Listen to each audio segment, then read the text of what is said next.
His voice was low and steady, like distant thunder rolling across dry land. It wasn't really a question, it was an order. "Do you understand?" Leanne stood behind him, her fingers tightly gripping the soft folds of her pale blue dress. The bright color looked out of place against the dark wood walls of the cabin. Outside, the sun burned hot over the empty land. The ground looked dry and cracked, and in the distance, 3 riders moved closer on horseback. The heat made them look blurry, almost like ghosts. The man in the middle wore clean, expensive clothes that didn't belong out here. He looked wrong in this place. Leanne knew him, her breath caught in her throat. She didn't answer Corbin. Instead, she stepped slightly to the side so she could see past his shoulder. Her eyes stayed locked on the riders. She wasn't hiding anymore. Corbin noticed her movement, but he didn't turn around. His body stayed still, but there was tension in it, like he was ready to move at any second. How did they end up here, a quiet man with a gun and a girl from a completely different world, standing together against danger? It wasn't a simple story. It was a story about pain, silence, and strength. A story about finding hope in the hardest places. If you've ever felt trapped or powerless or like no one sees your strength, then stay with me. This story is for you. And if you connect with it, don't forget to subscribe. Now let's go back to where it all really began. Leanne stepped down from the wagon, her shoes sinking slightly into the dry dirt. The trip had been long and uncomfortable. Every bump in the road had shaken her, and fear had stayed with her the entire time. But this place felt different, too quiet. The silence here wasn't peaceful. It felt heavy, almost alive. There were no crowds, no noise, no busy streets like back in San Francisco. Just wind, heat, and emptiness. In front of her stood the cabin. It looked rough and worn, like it had grown out of the land itself. The wood was faded and gray from years under the sun. This was her new home, or maybe her new cage. A man stood on the porch, Corbin, her husband. The marriage hadn't been her choice. Her uncle had arranged it, a deal made out of desperation. She had been traded like something that could be owned. Corbin was tall and strong, wearing dark clothes covered in dust. His hat shaded his face, but she could feel his eyes on her, watching her, judging her. He had paid for her, and he expected a wife. Leanne expected something much worse. She had always heard stories about men like him, men who lived out here far from the law, harsh men, dangerous men. She held tightly onto the small bundle of her belongings and prepared herself, prepared for coldness, for anger, for a hard life. Corbin didn't say a word as she walked up. He simply stepped aside and let her enter the cabin. Inside, it was cooler. It smelled like smoke, dust, and something else. Loneliness. The space was small and simple. 1 room, a table, 2 chairs, a fireplace, a bed in the corner, and another small cot against the wall. Corbin nodded toward it. "That's yours." His voice was deep and rough, no warmth in it at all. He didn't even look at her while speaking. Instead, he picked up his rifle and turned away. Leanne stood there still.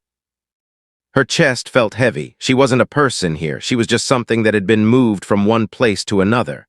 But deep inside, something small sparked. Not hope, something stronger, defiance. They could sell her. They could send her far away. They could force her into this life, but they could not break her. "I'm not going back," she told herself. "I won't break here." She placed her bundle on the cot carefully and looked around the room. This place might be small. It might be lonely. But it was hers now, and she would survive. The first few days passed in silence. Corbin barely spoke. He moved quietly, doing his work without wasting time. He left early in the morning and returned late, covered in dust and tired. He cooked his own food. He cleaned his weapons every night, and he ignored her. Leanne didn't try to speak either, but she wasn't going to sit and do nothing. On the second morning, she woke up early. While Corbin was outside, she found a broom and started cleaning the dirt floor.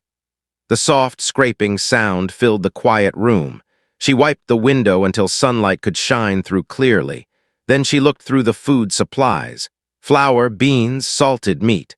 By midday, a pot of bean soup was cooking over the fire. When Corbin came back, he stopped at the door. He looked at the pot, then at her. Leanne stood still, her hands together, waiting. Would he be angry? Would he think she crossed a line? For a moment, he said nothing.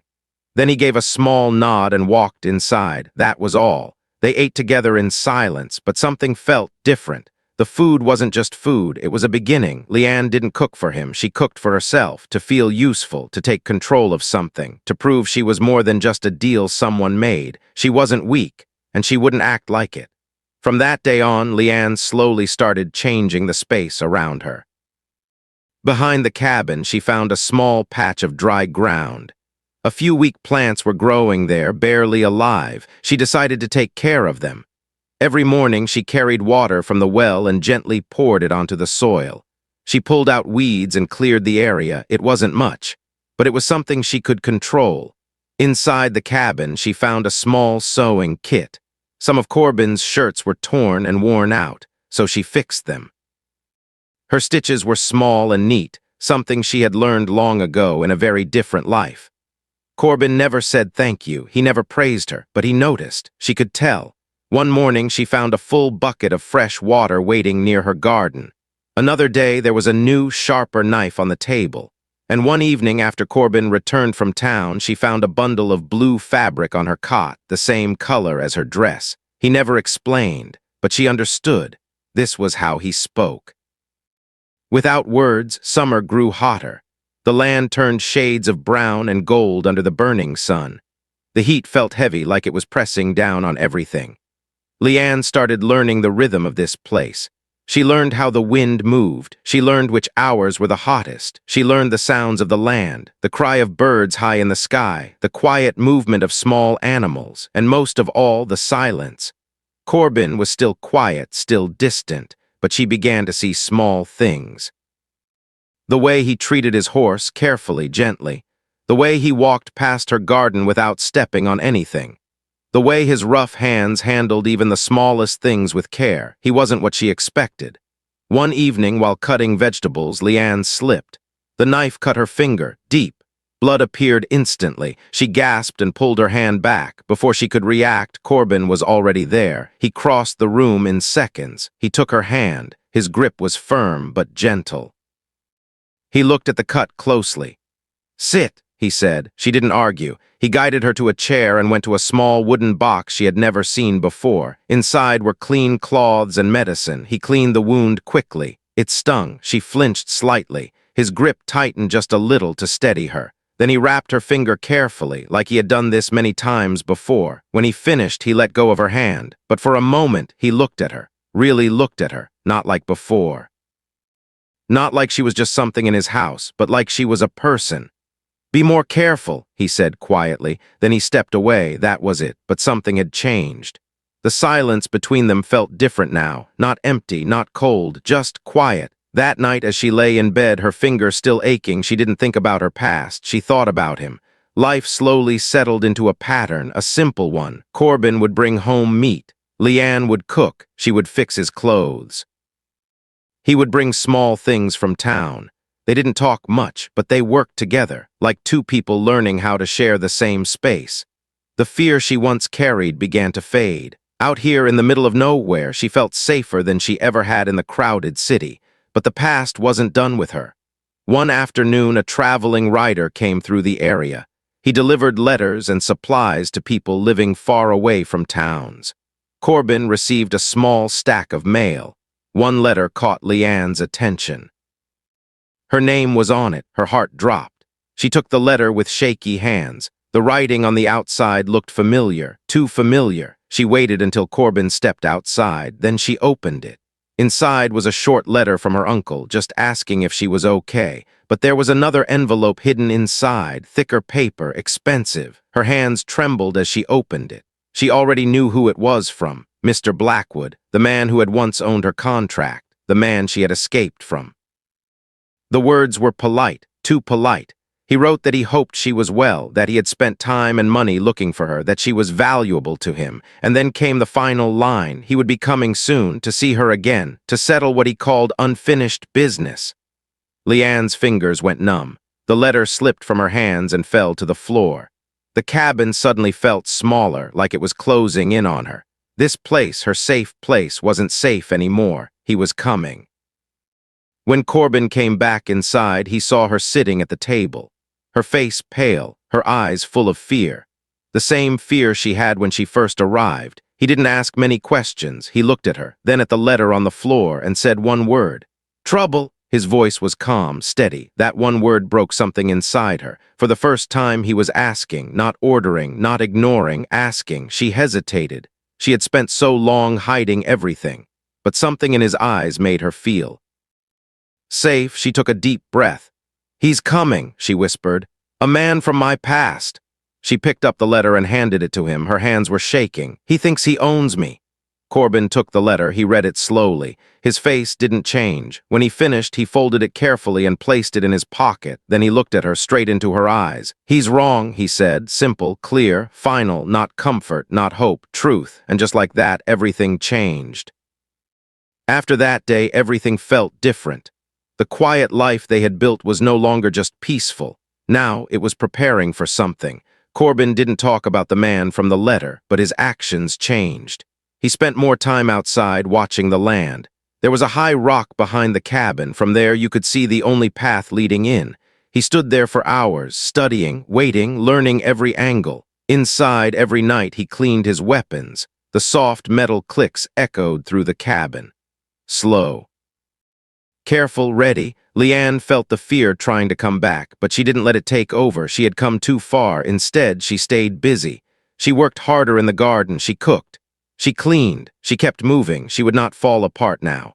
One night, a storm rolled in. Dark clouds covered the sky. Thunder cracked loudly. Leanne froze. The sound reminded her of the city she left behind. Loud, crowded, dangerous. A small cry escaped her lips. She sat near the cold fireplace, holding herself tightly. Corbin stood by the door watching the storm. Then he turned.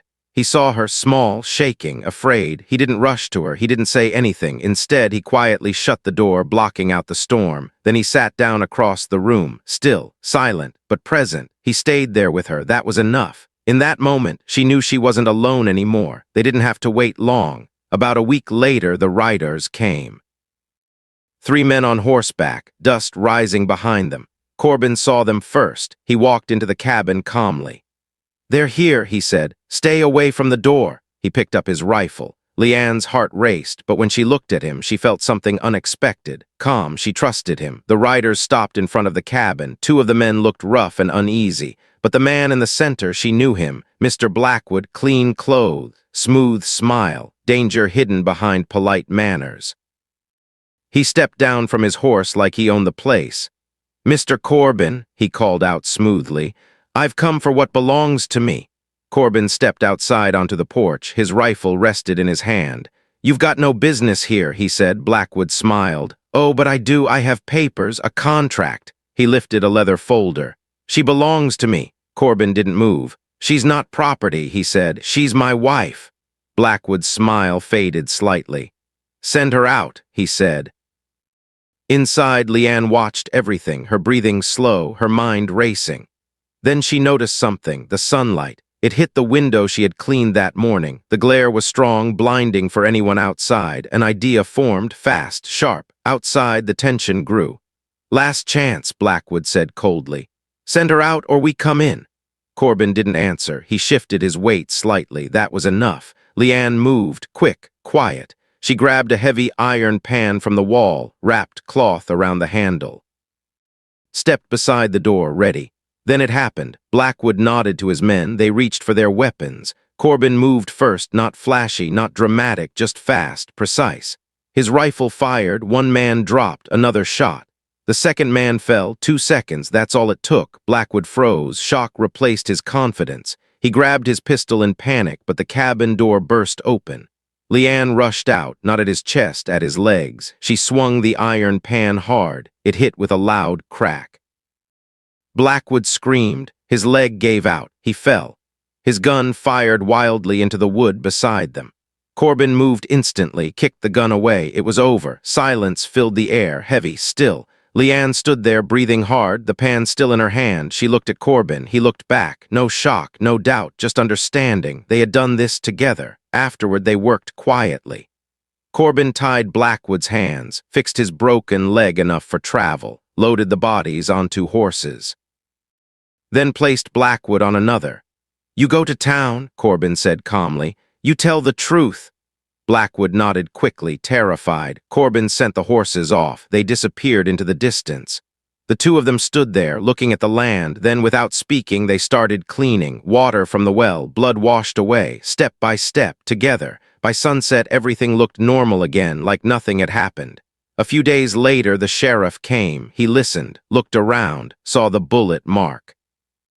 Saw Leanne standing beside Corbin. He understood. Self-defense, he said simply. Then he left. Just like that, it was over. Weeks passed. Summer faded. Cool air returned. Life went back to normal, but something was different. The silence between them had changed. It was no longer empty. It was comfortable, easy. They worked side by side, moved around each other without thinking, like they belonged together. One evening after dinner, Corbin didn't get up. He stayed at the table. The nights are getting colder, he said. Leanne paused. She understood what he meant. She turned slowly. For the first time, she smiled. Yes, she said softly, they are. Later that night, they sat outside, a blanket over their laps, the sky full of stars, quiet, peaceful. After a while, Corbin reached out. He took her hand, gently, not to control, not to claim, just to connect. She didn't pull away. And in that moment, Leanne knew she wasn't a prisoner anymore. She wasn't running. She wasn't owned. She was home.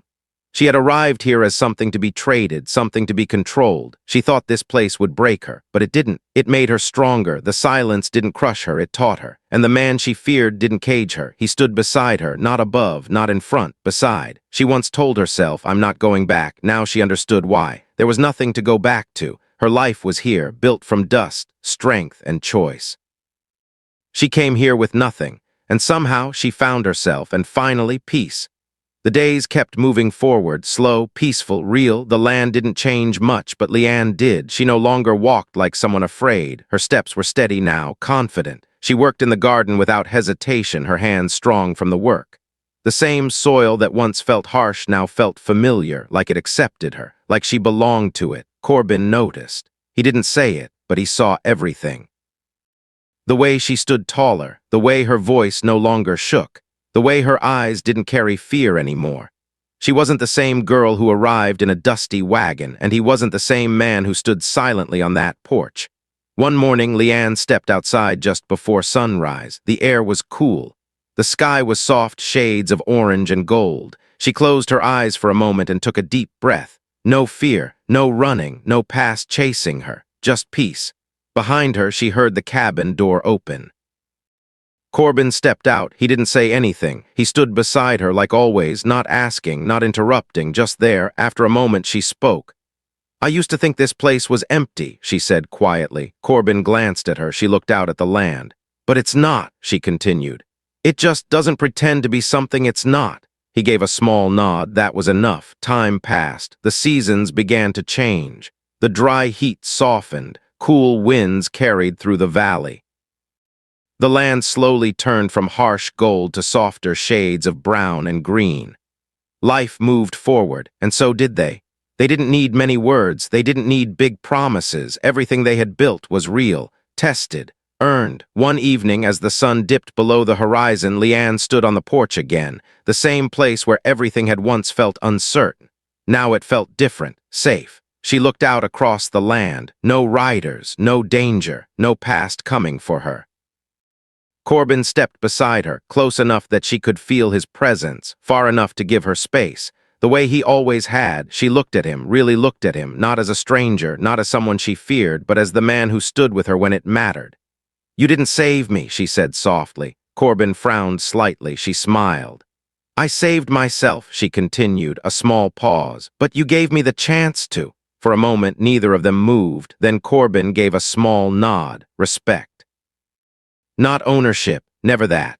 The wind moved gently through the land, quiet, endless, free, and that's how their story truly settled, not with noise, not with glory, but with something stronger, understanding, trust, and a life built side by side. If you've ever felt trapped, if you've ever felt like your story was already decided for you, remember this. Strength doesn't always come from fighting loud battles. Sometimes it comes from standing your ground, from refusing to break. From choosing who you become, no matter where you are. And if this story meant something to you, if you felt even a small connection to Leanne's journey, make sure you subscribe. Because there are more stories like this waiting for you. Stories about strength, about survival, about becoming something more.